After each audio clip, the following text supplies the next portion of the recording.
സർവശക്തനായ പടച്ചവന്റെ മുമ്പിൽ ചെന്ന് അല്ലാ എനിക്കൊരു തെറ്റ് പറ്റിപ്പോയി പൊറുക്കണം പടച്ചവനെ എന്ന് ദുആ ചെയ്താൽ അല്ലാഹു പൊറുത്തു തരുന്നുണ്ട്. പടച്ചവൻ നമുക്ക് പൊറുത്തരും. പടപ്പുകൾ പൊറുക്കൂല. ദുനിയാവിലെ ഏതെങ്കിലും കോടതിയിൽ ചെന്നിട്ട് റബ്ബേ കോടതിയിൽ ചെന്നിട്ട് ഞാൻ തെറ്റ് ചെയ്യണമെന്ന് പറഞ്ഞാൽ അവന് ഉറപ്പായിട്ട് ശിക്ഷയാണ്, അവൻ ഉറപ്പായിട്ട് കാരാഗ്രഹം അനുഭവിക്കേണ്ടി വരും. പക്ഷെ അള്ളാന്റെ മുന്നിലാണെങ്കിൽ രക്ഷ ഉറപ്പാണ്. അത് പറയാതിരുന്നാലാണ് പടച്ചവനെ ശിക്ഷിക്കുന്നത്.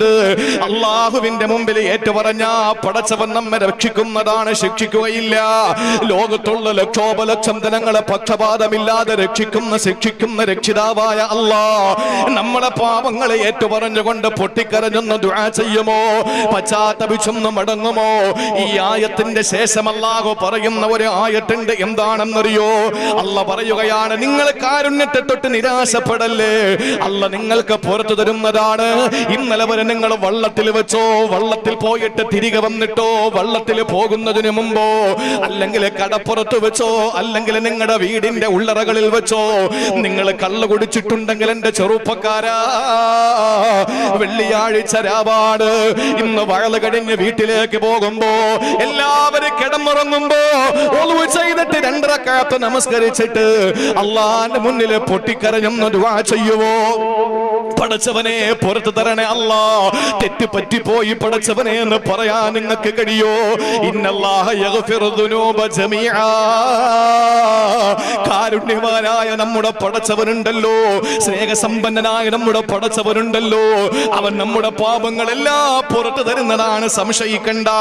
സഹോദരങ്ങളെ, ഈ ആയത്തിന്റെ തൊട്ടുടനെ അല്ലാഹു പറയുന്ന ഒരു കാര്യമുണ്ട്. അതാണ് നമ്മളെ ചെയ്യാനുള്ളത്. അല്ലാഹു തൊട്ടുടനെ പറഞ്ഞത് എന്താണെന്നറിയോ? പാപങ്ങൾ ചെയ്തു പോയതിന്റെ പേരിൽ ദുഃഖിക്കാതെ പെട്ടെന്ന് നിങ്ങൾ ചെയ്യേണ്ടത് എന്താണ്? വഅനീബു ഇലാ റബ്ബികും വഅസ്ലിമൂ ലഹു മിൻ ഖബ്ലി അൻ യഅതിയകുമുൽ അദാബ് സുമ്മ ലാ തുൻസറൂ. അല്ലാഹ് പറയുന്നു, നിങ്ങൾ വഅനീബു ഇലാ റബ്ബികും, നിങ്ങളുടെ റബ്ബിലേക്ക് ഇനാബത്ത് ചെയ്യുക, പശ്ചാത്തപിച്ച് പൊട്ടിക്കരഞ്ഞ് നിങ്ങളുടെ റബ്ബിലേക്ക് മടങ്ങുക. വഅസ്ലിമൂ ലഹു, എന്നിട്ട് മുസ്ലിമായി ജീവിക്കുക.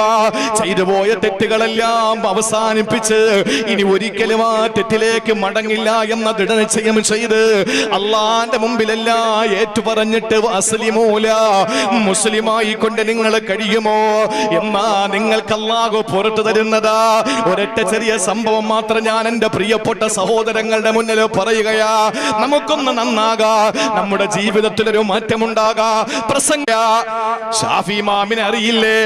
ഈ മഹല്ല് പോലെ ഇമാം ഷാഫി റളിയല്ലാഹു അൻഹുവിന്റെ മദ്ഹബ് അനുസരിച്ച് ജീവിക്കുന്നവരാ. നമ്മളൊക്കെ ഷാഫികളാണ്, ഷാഫിഈ മദ്ഹബ് അനുസരിച്ച് ജീവിക്കുന്നവരാ. നമ്മുടെ പ്രവർത്തനങ്ങളെല്ലാം ഷാഫിഈ മദ്ഹബ് അനുസരിച്ച് ജീവിക്കുന്നവരാ നമ്മൾ. ആ ഷാഫി ഇമാം രോഗം മൂർച്ഛിച്ചുകൊണ്ട് മരണാസന്നനായ സക്കറാത്തിന്റെ ഹാലിൽ കിടക്കുമ്പോ ആ മഹാനായ ഇമാം ഷാഫി തങ്ങളെ കാണാൻ വേണ്ടിയിട്ട് ഇമാം മുസ്നി റഹിമഹുല്ലാഹ് പോയ ഒരു സംഭവമുണ്ട്. ഒരു രോഗിയെ സംബന്ധിച്ചിടത്തോളം ആ രോഗിയെ നമ്മൾ പോയി കാണണം. ഈ കോവിഡ് പശ്ചാത്തല കാര്യങ്ങളിൽ ഒന്നാണ്. ചെങ്കണ്ണ് രോഗമാണെങ്കിലും നിങ്ങൾ പോകണം, ആ രോഗിയെ സന്ദർശിക്കണമെന്ന് നബി മുഹമ്മദ് മുസ്തഫ സല്ലല്ലാഹു അലൈഹി വസല്ലം തങ്ങൾ പഠിപ്പിച്ചു. ചെങ്കണ്ണ് രോഗമാണ്, മയ്യത്തൊക്കെ അടക്കിയിട്ട് നമ്മൾ ആദ്യം ചെയ്യുന്ന എന്താവും? സഹോദരങ്ങളെ, നമ്മുടെ ജീവിതത്തിൽ നമ്മളെ മാറ്റേണ്ടത് ആ കവിതയാണ്. ജീവിതത്തിൽ പാപങ്ങളിൽ നിന്നല്ല, കഴുകി ശുദ്ധിയാക്കപ്പെട്ട് ഏറ്റവും ഉദാത്തമായ നിലയിൽ, ഉത്കൃഷ്ടമായ നിലയിൽ നമുക്ക് നന്നാകാൻ നമ്മൾ ചെയ്യേണ്ടത്. ഇമാം ഷാഫി റഹിമഹുല്ലാഹ് പറഞ്ഞതെന്തെന്നറിയോ? വലമ്മാ ഖസാ ഖൽബി വലാഖത് മദാഹിബി ജഅഫു ബിക സുല്ലമാ. മഹാനായ ഇമാം ഷാഫി റളിയല്ലാഹു തആല അൻഹു പറയുകയാണ്, ഇമാം ഷാഫി തങ്ങൾ പറയുകയാണ്, വലമ്മാ ഖസാ ഖൽബി വലാഖത് മദാഹിബി ജഅൽതു റജാ മിന്നി ലിയഫ്ബിക സുല്ലദിങ്ങി പോയപ്പോൾ മഹാനായ ഷാഫി ഇമാം പറയുന്നു, ജഅൽതു റജാ മിന്നി ലിയഫ്ബിക സുല്ലമാ ജഅൽതു റജാ മിന്നി ലിയഫ്ബിക സുല്ലമാ. സഹോദരങ്ങളെ, മഹാനവറുകൾ പറയുകയാണ്, ജഅൽതു റജാ, ഞാൻ എന്റെ ആഗ്രഹങ്ങളെ ലിഅഫ്വിക സുല്ലമാ, നിന്റെ മാപ്പ് കൊടുക്കുക എന്ന അഫുവെന്ന നിന്റെ പൊറുക്കുക എന്ന് പറയുന്ന മഹത്തായ അനുഗ്രഹത്തിലേക്ക് ഒരു ഏണിയായി വെച്ചിരിക്കുകയാ. എന്റെ ആഗ്രഹം ഇന്ന് നീ മാപ്പ് ചെയ്യണമെന്നാണ്. ജീവിതത്തിൽ ഒരുപാട് പാപങ്ങൾ ചെയ്തു പോയി, അല്ലാഹുവേ മാപ്പ് തരണമെന്നാണ് ആഗ്രഹിക്കുന്നത്. എനിക്ക് പുറത്തു തരണമെന്നാണ് നിന്നോട് ചോദിക്കാനുള്ളത്. തആലാമനീ ദംബി ഫലമ്മാ ഖറൻതുഹു ബിഅഫ്വിക റബ്ബി കാന അഫ്വുക അഅളമാ. ഇമാം ശാഫി തങ്ങൾ പറഞ്ഞ വാക്ക് എത്രമാത്രം അർത്ഥഗർഭമാണ്. ചിന്തിക്കണേ സഹോദരങ്ങളെ, ഈ അലറി വിളിക്കുന്ന തിരമാലകളുടെ നുരകളെ പോലെ പാപങ്ങൾ ചെയ്തിരുന്ന പോലും സഹോദരങ്ങളെ, നമുക്ക് അല്ലാഹു തരുന്ന മാപ്പ് അതിനേക്കാ ഭീകരമാണ്, അതിനേക്കാ വലിപ്പമുള്ളതാണ്, അതിനേക്കാ വലുതല്ലേ. നമ്മൾ ചെയ്യുന്ന പാപങ്ങളെക്കാൾ വലുതാണ് പടച്ചവന്റെ അഫ്വ്. അവൻ പുറത്തു തരുന്നത് അവന്റെ മാപ്പ് ചെയ്യുക എന്ന അനുഗ്രഹമുണ്ടല്ലോ. അഫ്വെന്ന് പറയുന്നത് നമ്മൾ ചെയ്യുന്ന പാപങ്ങളെക്കാ ഉയരത്തിലാണ്, പാപങ്ങളെക്കാ വലിപ്പമാണ്. നമ്മൾ എപ്പോഴും ദുആരക്കുമ്പോ പറയേണ്ടതാണ്, പടച്ചവനെ നീ തന്നെ കൊണ്ട് വായ കൊണ്ട് വയറുകൊണ്ട് ജീവിതങ്ങളെ ചെയ്തു പോയി തമ്പുരാനെ, പക്ഷേ ഞാൻ എത്ര തെറ്റ് ചെയ്താലും എന്റെ പാപങ്ങളെക്കാ വലുതല്ലേ നിന്റെ അഫ്വ്, എന്റെ പാപങ്ങളെക്കാ വലുതല്ലേ നിന്റെ മാപ്പ് എന്നുള്ളൊരു ആശങ്ക. മറുഭാഗത്ത് ഇത് എവിടെ തീർക്കുമെന്നുള്ള നിലയിലുള്ള ഒരു ആശങ്ക, അതിന്റെ നടുവിലാണ് നമ്മളുള്ളത്. അള്ളാഹു നമുക്ക് പറയുന്നത് ജീവിതത്തിൽ പ്രാവർത്തികമാക്കാൻ എനിക്കും പറയിപ്പിച്ചവർക്കും കേട്ടവർക്കും അള്ളാഹു തൗഫീക്ക് നൽകട്ടെ. അതുകൊണ്ട് സഹോദരങ്ങളെ, ഒരിക്കലും നമുക്ക് നിരാശ വേണ്ട. എത്ര വലിയ പാപം ചെയ്താലും, കൂമ്പാരമായി നീ തെറ്റുകൾ ചെയ്തെങ്കിലും നീട്ടുന്ന കൈ തട്ടാത്ത റബ്ബാ പിന്നെയും. എത്ര വലിയ പാപം ചെയ്താലും ചോദിച്ചോ, അള്ളാഹുവിനെ അങ്ങോട്ട് സുഖിപ്പിക്കണം, അവനങ്ങോട്ട് പുകഴ്ത്തണം. ഫാത്തിഹ ശ്രദ്ധിച്ചിട്ടുണ്ടോ? എന്താ ഫാത്തിഹ പറയുന്നത്? ഫാത്തിഹയുടെ ഏറ്റവും ഏറ്റവും പ്രധാനപ്പെട്ടമായ ഒന്നിനോടും അഡിക്റ്റ് ആവുന്നില്ല ഞാൻ. ബിസ്മില്ലാഹിർ റഹ്മാനിർ റഹീം. കരുണാമയനായ കാരുണ്യവാനായ അല്ലാഹുവേ, ഞാൻ എന്ത് തുടങ്ങിയാലും എന്ത് പറഞ്ഞാലും എന്ത് ചെയ്താലും എന്ത് ചിന്തിച്ചാലും ഒക്കെ നിന്റെ നാമം കൊണ്ടാണ്. അൽഹംദുലില്ലാഹി റബ്ബിൽ ആലമീൻ. ഏത് ലോകമുണ്ടെങ്കിലും, ഏതൊക്കെ ലോകം, ആലമുൽ അർവാഹും ആലമുൽ അർഹാമും ആലമുദ് ദുനിയയും ആലമുൽ ബർസഖും ആലമുൽ ആഖിറയും, ലോകത്ത് എത്ര ലോകങ്ങളുണ്ടോ ആ ലോകങ്ങൾ മുഴുവനും നിന്നെയാണ് സ്തുതിക്കുക. നീയാണ് സ്തുതിക്കപ്പെടുന്നവൻ, നീയാണ് സ്തുതിക്കർഹൻ. അർറഹ്മത്തിൽ നീയാണ് അവിടുത്തെ ഉടമസ്ഥൻ. ഇയ്യാക നഅ്ബുദു, നിന്നെ മാത്രമേ ഞങ്ങൾ ആരാധിക്കൂ. ഒരു മഖ്ലൂക്കിന്റെ മുന്നിൽ ഞങ്ങൾ തലകുനിക്കൂ. വലാ ഇല്ലാ. പൊന്നുമക്കളെ, ചെന്ന് യൂസുഫിനെ നോക്കടാ, ചെന്ന് ബിന്യാമീനെ നോക്ക് മോനെ. പൊന്നാര മക്കളെ, ചെന്ന് നോക്ക് നിങ്ങൾ. എന്റെ കണ്ണ് തുടിക്കുന്നു മക്കളെ യൂസുഫിനെ കാണാ. എന്റെ വല്ലാത്ത ആഗ്രഹമാണ് എന്റെ ബിന്യാമീനെ കാണാ. രണ്ട് പൊന്നുമക്കളെയും നാട്ടിൽ നിന്ന്, വീട്ടിൽ നിന്ന്, കുടുംബത്തിൽ നിന്ന് അടർത്തിയെടുത്ത് കൊണ്ടുപോയി തന്റെ പ്രിയപ്പെട്ട സഹോദരങ്ങളുടെ ചതിയിലൂടെയാ. ആ ചതിയിലൂടെ അടിമകളുടെ, ദാസന്മാരുടെ, സഹോദരങ്ങളുടെ യൂസുഫ് നബി അലൈഹിസ്സലാമിനെ നഷ്ടപ്പെട്ടു പോയി യാക്കോബ് എന്ന പിതാവിന്. ഇവിടെ ആരാണ്? മരണപ്പെട്ട വിഭാര്യമാരായ ഭർത്താക്കന്മാർ ഇവിടെ ഇരിപ്പുണ്ട്. ചോദിക്കട്ടെ, നിങ്ങളുടെ പ്രിയരമ മരിച്ചതിന്റെ പേരില് കരഞ്ഞ് കരഞ്ഞ് കണ്ണിലെ കൃഷ്ണമണി വെളുത്തുപോയ ഒരു ഭർത്താവ് എഴുന്നേറ്റ് സദസ്സിൽ വരുപോയില്ല. വാപ്പ മരിച്ചവരെ, ഉമ്മ മരിച്ചവരെ, പൊന്നുമക്കള് മരിച്ചവരെ, അതിന്റെ പേരിൽ, കരഞ്ഞതിന്റെ പേരിൽ നിങ്ങളുടെ കാഴ്ച ശക്തി തിരിച്ചെടുക്കപ്പെട്ടിട്ടുണ്ടോ? ഇല്ല, ഇല്ല. യൂസുഫ് എന്ന പൊന്നുമോ തന്നിൽ നിന്ന് അകറ്റി നിർത്തപ്പെട്ടതറിഞ്ഞപ്പോ സഹിക്കാൻ പറ്റുന്നില്ല പ്രിയപ്പെട്ട ഉപ്പ യാക്കോബ് നബിക്ക്. തന്റെ സഹോദരനാണ്. ഒരു ദിവസം വന്നിട്ട് ചോദിച്ചു, യാക്കൂബേ, യാക്കൂബ് നബിയുടെ സ്വന്തം സഹോദരനാ, യാക്കൂബേ കാഴ്ച പോയല്ലോ, എന്താ സംഭവിച്ചത്? മുതുക് വില്ല് പോലെ വളഞ്ഞല്ലോ യാക്കൂബേ, എന്താ പറ്റിയത്? ആ സമയത്ത് മറുപടി പറഞ്ഞു യാക്കൂബ് നബി അലൈഹിസ്സലാം, എന്റെ സഹോദരാ, എന്റെ കാഴ്ച ശക്തി പോയത് എന്റെ യൂസുഫിനെ ഓർത്ത് കരഞ്ഞ് കരഞ്ഞ് കരഞ്ഞാണ്. എന്റെ മുതുക് വളഞ്ഞതോ എന്റെ ബിന്യാമീനെ ഓർത്തുകൊണ്ട് ഒരു സ്ഥലത്ത് ഇരുന്നിരുന്ന് വളഞ്ഞുപോയി. ആ സമയത്താണ് ഏഴാകാശങ്ങൾക്കപ്പുറത്ത് നിന്ന് സപ്തവാനങ്ങൾക്കപ്പുറത്ത് നിന്ന് റൂഹുൽ അമീനെ മലക്ക് ജിബ്രീൽ മുഖറബുൽ അംലാക്ക് മലക്ക് ജിബ്രീൽ അലൈഹിസ്സലാത്തു വസ്സലാം ഇറങ്ങി വരികയാ. എന്നിട്ട് യാക്കൂബ് നബിയോട് പറഞ്ഞെന്തെന്നറിയോ? എന്നെ കേൾക്കുന്ന വിഴിഞ്ഞത്തുകാരാ, എന്റെ പ്രിയപ്പെട്ടവരെ ശ്രദ്ധയോടെ കേട്ടോ. തന്റെ സങ്കടങ്ങൾ, തന്റെ കാഴ്ച പോയ, തന്റെ മുതുക് വളഞ്ഞു പോയതിനെ പറ്റി ആവലാതിയും വേവലാതിയും പറഞ്ഞത് തന്റെ സഹോദരനോടായപ്പോ അല്ലാഹു ജിബ്രീലിനെ ഉടൻ തന്നെ വിണ്ണിൽ നിന്ന് മണ്ണിലേക്ക് ഇറക്കിയിട്ട് സലാം ചൊല്ലിപ്പിച്ചു.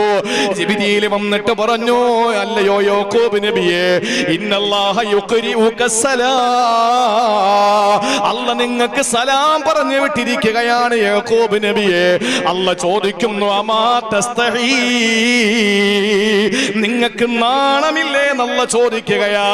ലജ്ജയില്ലേ? പ്രായമുള്ള മനുഷ്യനായല്ലോ, ലജ്ജയില്ലേ? കാര്യം അത്ഭുതത്തോടെ കേട്ട യാക്കൂബ് നബി ചോദിക്കുന്നു, ഞാൻ എന്ത് ചെയ്തു?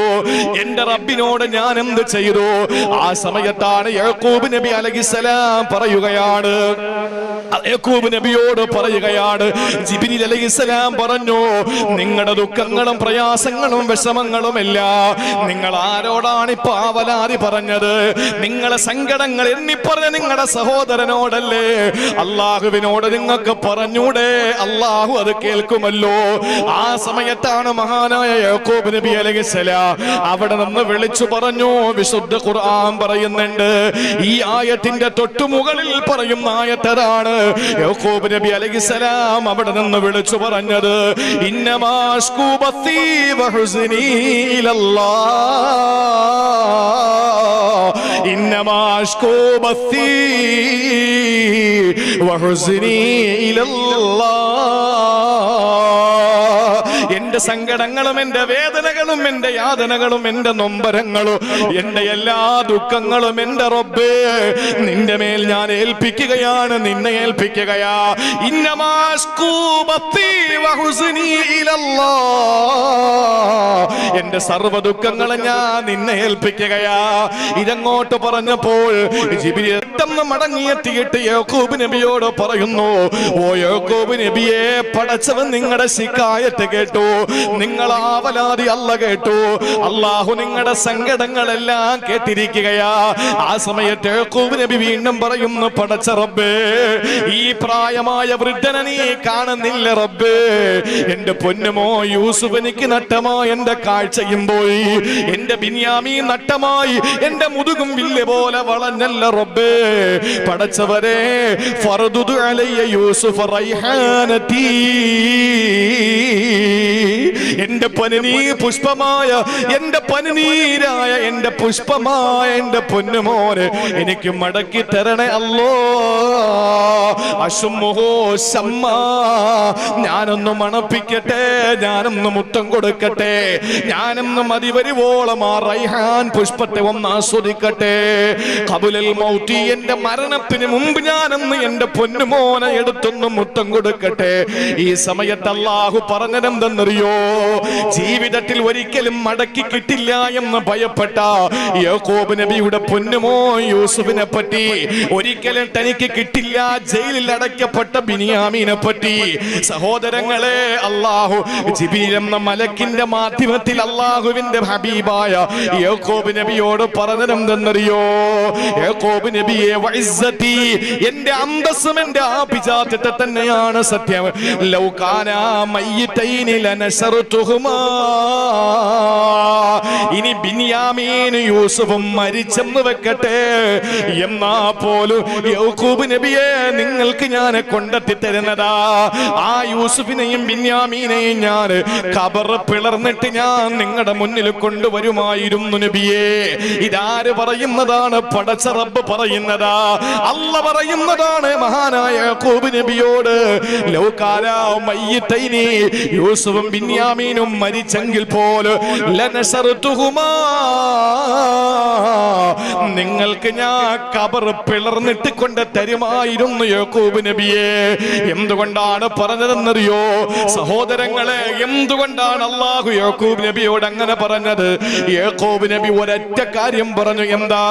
ഇന്നമാ അശ്കൂ ബസീ വഹുസ്നി ഇലല്ലാഹ്, എന്റെ സങ്കടങ്ങളും എന്റെ ദുഃഖങ്ങളുമെല്ലാം റബ്ബേ നിന്നെ ഞാൻ ഏൽപ്പിക്കുകയാ. ഏൽപ്പിക്കേണ്ടവരെ ഏൽപ്പിച്ച പ്രശ്നങ്ങൾ ഉണ്ടാവൂല. ഭൗതികമായ എന്തൊക്കെ നട്ടങ്ങൾ ഉണ്ടായാലും സഹോദരങ്ങളെ, ലാ തൈഅസൂ മിൻ റൗഹില്ലാ, അല്ലാഹുവിന്റെ ആശ്വാസത്തിൽ നിന്ന് നിങ്ങൾ നിരാശപ്പെടരുത്. ഒരിക്കലും നിങ്ങൾ അവന്റെ ആശ്വാസം നിങ്ങൾക്ക് ലഭിക്കില്ല എന്ന് നിങ്ങൾ കരുതി പോകരുത്. എന്തൊക്കെ നഷ്ടപ്പെട്ടാലും അതൊന്നും നിങ്ങളുടെ ഹൃദയത്തിലെ ഈമാൻ ഒരിക്കലും ചാഞ്ചാടുന്നതിന് കാരണമാകരുത്. ഒരിക്കലും നഷ്ടപ്പെട്ടു പോകരുത് ഈമാൻ. ഹൃദയത്തിന്റെ ഉള്ളിൽ ഇരിക്കുന്ന ഈമാൻ ഉണ്ടല്ലോ, ആ ഈമാൻ ഒരിക്കലും നിങ്ങൾക്ക് നഷ്ടപ്പെട്ടു പോകരുത്. അതുകൊണ്ട് ഏൽപ്പിക്കേണ്ട പടച്ചവനെ സർവ്വതും ഏൽപ്പിച്ചോ. അള്ളാഹുവിന്റെ വിശുദ്ധ ഖുർആൻ സൂറത്ത് യൂസുഫിലൂടെ യാക്കൂബ് നബി തന്റെ പ്രിയപ്പെട്ട പൊന്നുമക്കളോട് പറഞ്ഞതായി അള്ളാന്റെ പരിശുദ്ധമായ ഖുർആൻ.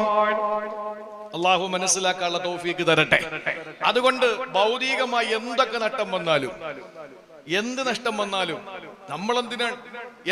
ആർക്കെങ്കിലും മഴ പെയ്തതിന്റെ പേരിൽ പ്രശ്നമുണ്ടോ? ഒരു പ്രശ്നമില്ല. നിങ്ങൾ എല്ലാരും പോയി. എന്തായാലും യഹിയ ബാക്കവിയും പോകൂല, ബഹുമാനപ്പെട്ട പ്രസിഡന്റും പോകൂല. ഞാൻ ഈ വിഷയം അവസാനിപ്പിച്ചിട്ടേ പോളി. ഒരു കാര്യത്തിന്റെ പേരിലും വിഷമിക്കേണ്ട കാര്യമില്ല. ആരും പോയെന്നല്ല, എല്ലാവരും ഇവിടെ തന്നെ ഉണ്ട്.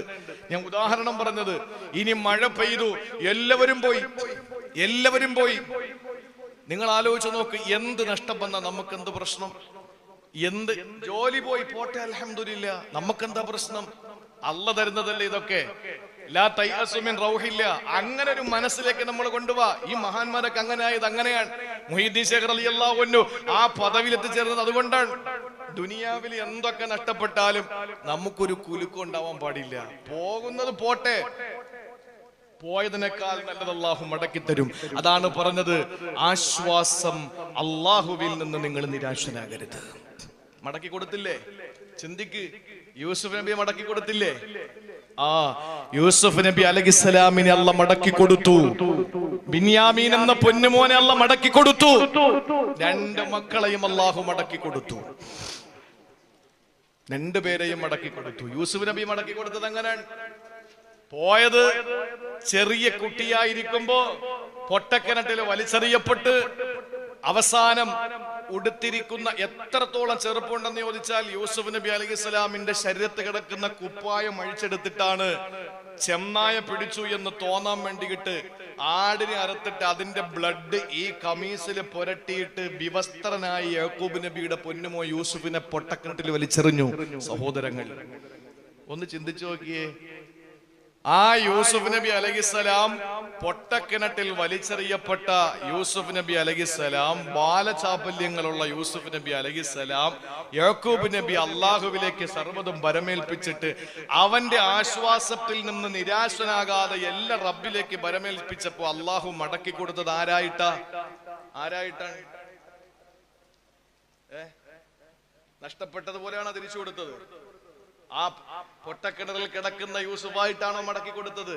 അല്ല. ഇന്നാണെങ്കിൽ കൊടിവച്ച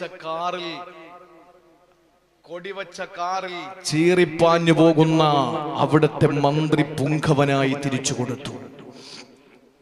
ഈജിപ്റ്റ് എന്ന് പറയുന്ന ആ പ്രദേശത്തെ മിസ്രിന്റെ അധികാരം യൂസുഫ് നബിയുടെ കയ്യിൽ കിട്ടുമ്പോഴാണ് തന്റെ പ്രിയപ്പെട്ട പിതാവിനുള്ള മടക്കി കൊടുത്തത്. ഏൽപ്പിക്കേണ്ടവരെ അല്ലേ? ഇബ്രാഹിം നബിയോട് ജീവിതത്തിന്റെ അവസാന ഘട്ടത്തിൽ അല്ല പറഞ്ഞു, അവസാന ഘട്ടത്തിൽ പ്രായം ഒരുപാടായി, ഇനി മക്കൾ ഉണ്ടാവൂല എന്ന് പറഞ്ഞ്, ഇന്നത്തെ ഡോക്ടർമാരാണെങ്കിൽ നിങ്ങൾക്ക് മക്കളെ ഉണ്ടാവൂല എന്ന് വിധി എഴുതുന്ന സമയം, ആ സമയത്ത് മഹാനായ ഇബ്രാഹിം നബിക്ക് അല്ലാഹു തആല ഒരു മോനെ കൊടുത്തു, ഇസ്മായിൽ എന്ന് പേരിട്ടു. ആ ഇസ്മായിൽ എന്ന മകനെ ജീവിതത്തിന്റെ സായം സന്ധിയിൽ കിട്ടിയപ്പോ, ഭൗതികമല്ലേ മക്കൾ, അൽമാലു വൽ ബനൂന സീനത്തുൽ ഹയാത്തി ദുനിയ. മക്കൾ എവിടത്തേക്കാ? ഇവിടെ ഈ ഭൗതികമായ സ്വത്താകുന്ന ഈ മക്കളാകുന്ന അനുഗ്രഹം ഇബ്രാഹിം നബിക്ക് അല്ലാഹു കൊടുത്തു. ജീവിതത്തിന്റെ ഒടുവിൽ ഇബ്രാഹിം നബിക്ക് ഇസ്മായിൽ നബി കിട്ടിയ പ്രായത്തിൽ വിഴിഞ്ഞത്തെങ്ങാനം ഈ ഇബ്രാഹിം നബിയുടെ പ്രായമുള്ള പോലത്തെ ഒരു പ്രായമുള്ള ആളിന് വിഴിഞ്ഞത്തെങ്ങാനം ഇസ്മായിലിനെ പോലൊരു മോനെ കിട്ടിയാൽ ആളുകളൊക്കെ അത്ഭുതം തോന്നും, ആളുകളൊക്കെ ചിരിക്കും. എടാ ഈ പ്രായത്തിലും അങ്ങനെ മക്കളുണ്ടാക്കിയോ, അല്ലെങ്കിൽ അവര് പ്രസവിച്ചോ, എല്ലാവർക്കും അത്ഭുതമാവും ഇല്ലേ? അത്രയും വലിയ പ്രായത്തിൽ ഇസ്മായിൽ എന്ന മോനെ കിട്ടി. എന്നാ വളർത്താൻ കൊടുക്ക് ഇല്ല, അള്ള പറഞ്ഞു അറക്കണം, എനിക്ക് ബലിയർപ്പിച്ച് കാണിച്ചതാ, മോനെ കൊന്നുതാ. അങ്ങനെ ചെയ്യോ? ചെയ്യില്ല. അള്ളാഹു അങ്ങനെ ചെയ്യിപ്പിക്കോ? ഒരിക്കലും ചെയ്യില്ല. പക്ഷെ ചെയ്യോ എന്ന് നോക്കണ്ടേ? ആരോടാണ് സ്നേഹം എന്നറിയണ്ടേ? ഭൗതിക താല്പര്യങ്ങളോടാണോ എന്നറിയണ്ടേ? ഇബ്രാഹിം നബി അലൈഹിസ്സലാത്തു വസ്സലാം ഒരു മടിയും കൂടാതെ മിനാ താഴ്വരയിൽ മലർത്തി കിടത്തിയിട്ട് പൊന്നുമോനെ ചരിച്ച് കിടത്തിയിട്ട് കഴുത്തിൽ കത്തിവെച്ചു. ആ സമയത്ത് പറഞ്ഞു, നീ വിജയിച്ചിരിക്കുകയാണ് ഇബ്രാഹിമെ, നീ വിജയിച്ചു. നീ ഒരു മോനെ എന്നോട് ചോദിച്ചു, ഞാൻ നിനക്ക് ജീവിതത്തിന്റെ അവസാന ഘട്ടത്തിൽ ഒരു മോനെ തന്നു, തിരിച്ച് എനിക്ക് തരാൻ വേണ്ടി പറഞ്ഞപ്പോ നീ ഞാൻ പറഞ്ഞതുപോലെ അറക്കാൻ തീരുമാനിച്ചു. അതുകൊണ്ട് ആ മോനെ നിനക്ക് തന്നെ ഞാൻ തിരിച്ചു തരുന്നു. ഇസ്മായിലിനെ കൊടുത്തിട്ട് അത് മാത്രമല്ല, ഒന്നുകൂടെ അള്ള കൊടുത്തു. ഏതാ? ഇസ്ഹാക്ക്. അതാണ് പടച്ചവൻ. അതാണ് പടച്ചവൻ. എന്തെങ്കിലും നഷ്ടപ്പെടുമ്പോ അല്ലോ പോയേ പടച്ചവനെ പോയേ, പെണ്ണുങ്ങളൊക്കെ ഭർത്താക്കന്മാര് മരിക്കുമ്പോ എനിക്കിനി ആര് കെട്ടും, ഞാൻ രണ്ടാം കെട്ടിയാരി പോയി. ഇതാണ് നിലവിളി. എന്തെങ്കിലും പോയാൽ അപ്പോഴേ നമ്മളെ തളർന്നു പോകുന്നു. തളരരുത്. പടച്ചവന്റെ ആശ്വാസത്തിൽ നിന്ന് നിരാശ വേണ്ട, ഒന്നും വേണ്ട. അള്ളാഹു മടക്കി തരാൻ കഴിവുണ്ട്. യൂസുഫ് നബിയും ബിന്യാമീൻ എന്ന പൊന്നുമോനെയും കൂടി അള്ളാഹു തആല മടക്കി കൊടുത്തു യാക്കൂബ് നബിക്ക്. അതുകൊണ്ട് ഏൽപ്പിക്കേണ്ടവരെ ഏൽപ്പിക്ക്, അള്ളാഹു നമുക്ക് മടക്കി തരും, ഒരു സംശയവും വേണ്ട. അതുകൊണ്ട് ഭൗതികമായ എന്തു നഷ്ടപ്പെട്ടാലും ഒരു കുലുക്കം ഉണ്ടാവാൻ പാടില്ല. ചെറിയൊരു സംഭവം കൂടെ ഞാൻ പറഞ്ഞിട്ട് മൂന്നാമത്തെ ആയത്തിലേക്ക് വരാം. ഇനി 1 മണിക്കൂറേ ഉള്ളൂ മൊത്തത്തില്.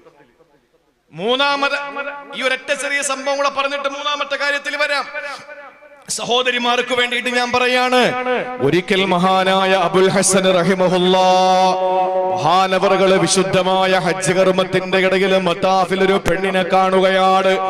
ആ പെണ്ണ് വല്ലാത്ത സൗന്ദര്യമുള്ള പെണ്ണാ, മുഖത്ത് വല്ലാത്ത സന്തോഷം വിരിഞ്ഞിരിക്കുന്ന പെണ്ണാ, ഒരു ആനന്ദ തുന്തിലയായി നടന്ന് തവാഫ് ചെയ്യുന്ന പെണ്ണാ.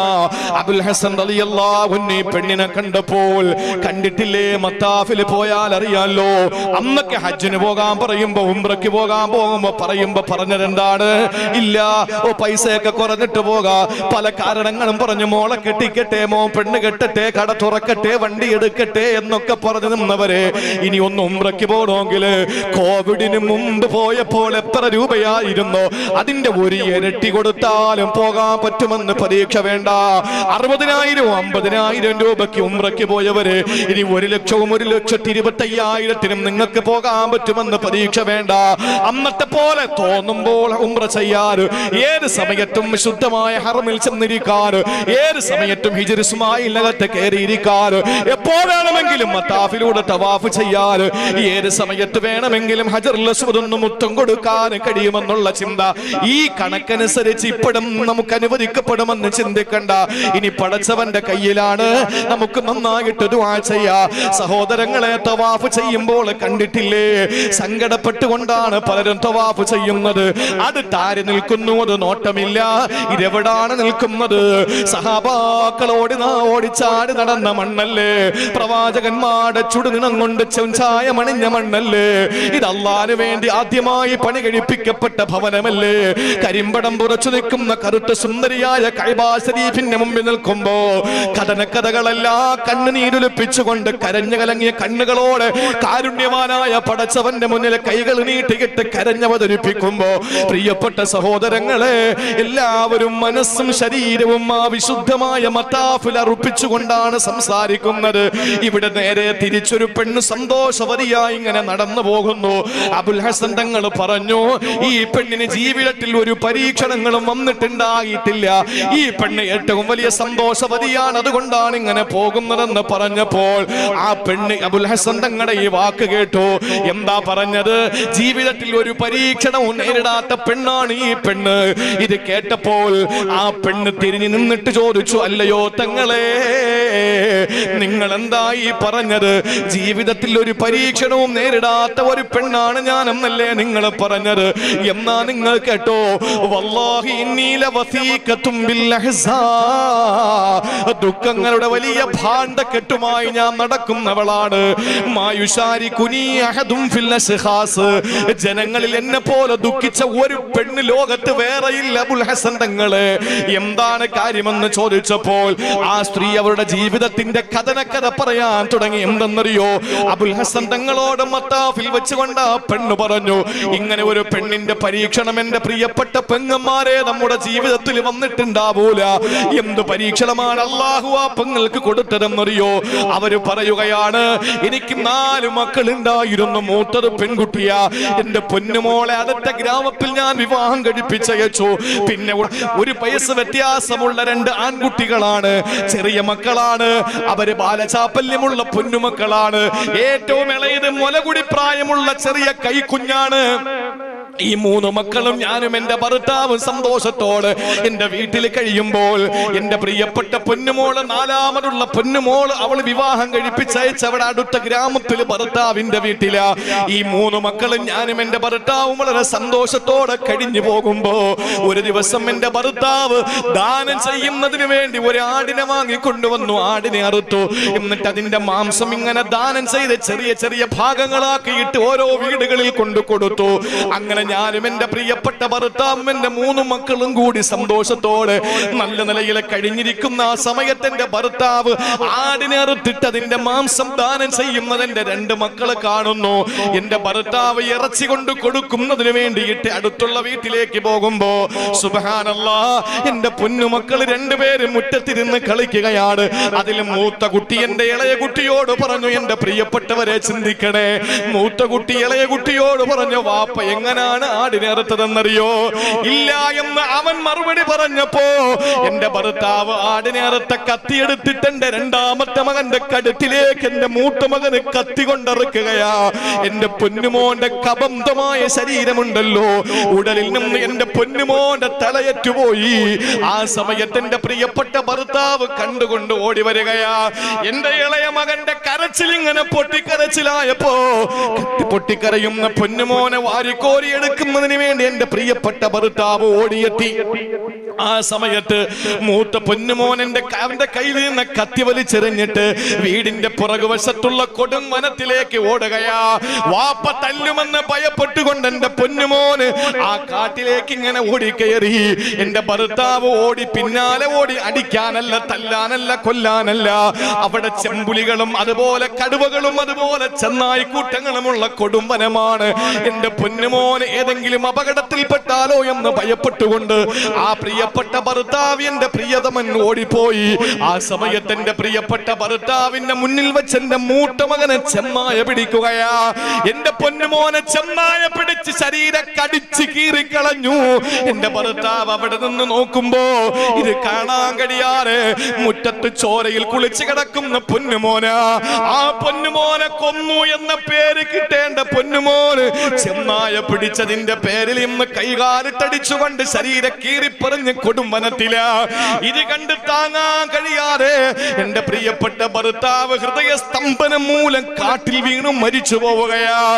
ഈ 3 മരണങ്ങൾ ഞാൻ കണ്ടു. എന്റെ പൊന്നുമക്കൾ 2 പേരും മരിച്ചു. ഒന്ന് കത്തിക്കിരയായി, മറ്റൊന്ന് ചെന്നായുടെ കടിയേറ്റ് മരിച്ചു. ഇത് രണ്ടും കണ്ടിട്ട് താങ്ങാൻ കഴിയാതെ എന്റെ പ്രിയപ്പെട്ട ഭർത്താവ് ഹൃദയ സ്തംഭനം മൂലം, ഹൃദയാഘാതം മൂലം മരിച്ചു പോവുകയാ. ഞാൻ എന്റെ ശരീരത്തിരുന്ന, എന്റെ ഒക്കത്തിരുന്ന പൊന്നുമോനെ, എന്റെ പൊന്നുമോനെ ഞാൻ നിലത്തു വെച്ചു. എന്നിട്ട് അവര് പാകം ചെയ്യാൻ വേണ്ടി ഇറച്ചി എടുത്തു മാറ്റിവെച്ച ഇറച്ചി തിളപ്പിക്കുന്നതിന് വേണ്ടി അടുപ്പത്ത് തീവിട്ടിട്ട് അതിൽ പാത്രം വെച്ച് വെള്ളം തിളയ്ക്കുകയാ. ഞാൻ ഈ മരണം കണ്ടിട്ട് സഹിക്കാൻ കഴിയാതെ 3 മരണം എന്റെ പ്രിയപ്പെട്ട ഭർത്താവും എന്റെ 2 മക്കളും മരിച്ച വാദവേദന സഹിക്കാൻ കഴിയാതെ ഞാൻ എന്റെ പൊന്നുമോനെ നിലത്തു വെച്ചിട്ട് ഞാൻ കരഞ്ഞിരുന്നു. ഇതറിയാതെ എന്റെ പൊന്നുമോ, എന്റെ മുലകുടി പ്രായമുള്ള പൊന്നുമോ, ഒന്നും അറിയാത്ത പൊന്നുമോ. ആ പൊന്നുമോന് അടുക്കളയിലേക്ക് എഴഞ്ഞെഴഞ്ഞു ചെന്നു. അടുപ്പത്ത് തിളച്ചു മറിയുന്ന ചൂടുവെള്ളത്തിൽ കയറി പിടിച്ചു.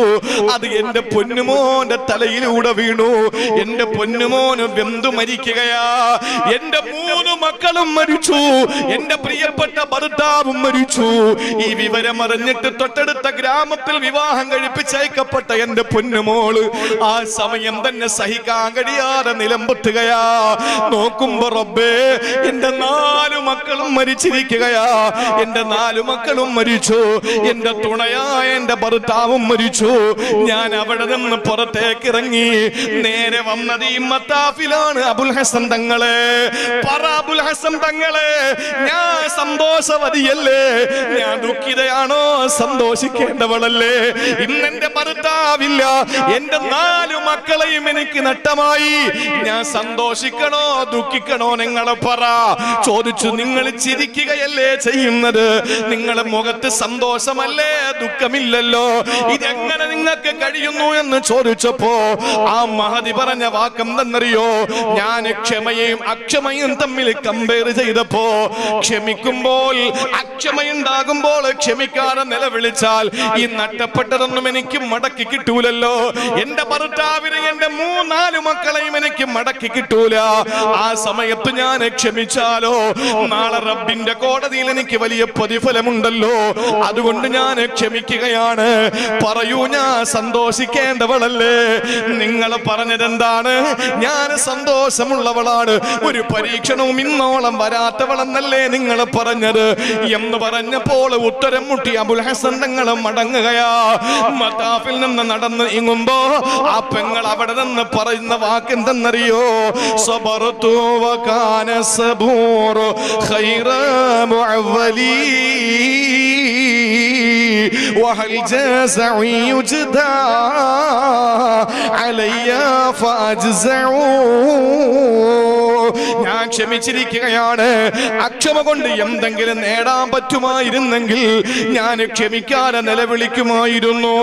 സബറതു അലാ മാലോ തഹമ്മല ബഅലുഹു ജിബാല ഉറൂരിൻ നസബഹത തസദ്ദഉ. എനിക്ക് വന്ന പരീക്ഷണമെങ്ങാൻ ഈ വലിയ പർവ്വതത്തിന്റെ മുകളിലാണ് ഇറക്കപ്പെട്ടതെങ്കിൽ പടച്ചവനാണ് ആ പർവ്വതം അത് പാറക്കഷണങ്ങളായി ഉരുൾപൊട്ടിയിട്ട് അതിങ്ങനെ 4 ഭാഗത്തേക്ക് വെള്ളത്തോടൊപ്പം ഒലിച്ചു പോയേനെ, ചിന്നിച്ചിതറിപ്പോയേനെ. അത്രയും വലിയ പരീക്ഷണങ്ങളാണ് ഞാൻ നേരിട്ടത്. എന്നിട്ട് അവര് പറയുകയാണ്, മലക്കത്തുൽ ഐനി ഹത്താ റദത്തുഹാ ഇലാ നാളിരി ഫൽ ഐനു ഫിൽ ഖൽബി തദ്മഉ. എന്റെ പടച്ചവൻ എന്നെ നോക്കിക്കൊണ്ടിരിക്കുകയാ.